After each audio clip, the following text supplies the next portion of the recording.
এই চ্যানেলে সম্প্রচারিত সকল খবরই সচেতনতামূলক এবং শিক্ষণীয়, কোনো কিছুই প্রভাবিত নয়।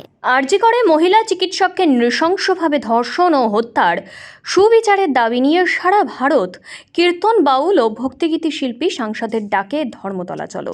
বিভিন্ন জায়গা থেকে আসা শিল্পীরা হাওড়া স্টেশনের বাইরে জমায়েত। এরপর হাওড়া ব্রিজ হয়ে পায়ে হেঁটে ধর্মতলা গান্ধী মূর্তির পাদদেশে গিয়ে শেষ হবে এই মিছিল। হাওড়ার পাশাপাশি শিয়ালদা থেকেও এই মিছিল হবে বলেই জানা গেছে।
দেখুন, আরজি করে যেভাবে যে ধর্ষণ হয়েছে এবং রেপ হয়েছে, তাকে মারা হয়েছে অন্যায়ভাবে, তার প্রতিবাদে আমরা জাস্টিসের জন্য যে তার অন্তত ফাঁসি হোক, যে এই ঘটনাটাগুলো যারা এই নক্কারজনক এই ঘটনাটা ঘটিয়েছে, এই ঘুণ ধরার সিস্টেমটাকে বন্ধ করা হোক এবং যারা এই নক্কারজনক ঘটনা ঘটিয়েছে তাদের ফাঁসির দাবিতে এবং সঠিক বিচারের দাবিতে আমরা হাওড়া স্টেশন থেকে মিছিল করে আমরা গান্ধী মূর্তির পাদদেশে সমবেত হব।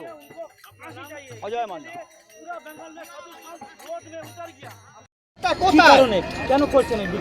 বেঙ্গল में যে ডক্টর আমাদের পশ্চিমবাংলায় যে ডক্টরকে আরজিকর হসপিটালে নৃশংসভাবে হত্যা এবং নৃশংসভাবে খুন করা হয়েছে, তার প্রতিবাদে আমরা বাংলার ভক্ত সমাজ, সাধু সমাজ, এই শিল্পী সংগঠন আজ রাস্তায় নেমেছি তার সুবিচারের দাবিতে। যারা এই নির্মম হত্যা কাজ করেছে সেই দোষী ব্যক্তিদের অবিলম্বে আমরা শাস্তি চাই। দেখা যাচ্ছে যে ভক্তিভাবে আপনারা বিরোধ করছেন, এটাকে কিভাবে দেখবেন? আমরা খোল করতাল নিয়ে শঙ্করধ্বনি নিয়ে আমরা হরিনাম করতে করতে আমরা এগিয়ে যাব। আমরা পশ্চিমবাংলার ভক্ত সমাজ এইভাবে আমরা আগাবো এবং আমাদের দাবি থাকবে যে সুবিচার চাই, অবিলম্বে ফাঁসি চাই। আজকের যা পরিস্থিতি তাতে আমরা রাস্তায় নামতে বাধ্য হয়েছি, কারণ পশ্চিমবাংলার সুশাসন আনার জন্য। আপনারা কোথায় কোথায় থেকে একত্র হয়েছে? পশ্চিমবাংলার নানান জেলা থেকে আমরা এসেছি, পশ্চিমবাংলার নানান জেলা থেকে। আপনার নাম? আমার নাম জয় নস্কর। হত্যাকাণ্ডের প্রতিবাদ চাই, আর এই প্রতিবাদ আমাদের প্রয়োজন আছে। মা বোনের ইজ্জত বাঁচাতে হবে, মা বোনেদের সমাজ রক্ষা করতে হবে। এইরকম কাজ যেন আর কখনো না হয়, এই উপযুক্ত আমরা শাস্তি চাই। আমার নাম সুভাষ ক্ষেত্রপাল, বর্ধমান পূর্ব বর্ধমান জেলার প্রেসিডেন্ট। আমাদের দাবি যাতে দোষীরা উপযুক্ত শাস্তি পায়, যাতে মেয়েরা সুরক্ষিত থাকে, রাস্তাঘাটে পথে হাঁটতে যেন কখনো ভয় না পায়, এটা আমাদের দাবি। আমরা সেই গানে গানে এই দাবি আমরা বলছি।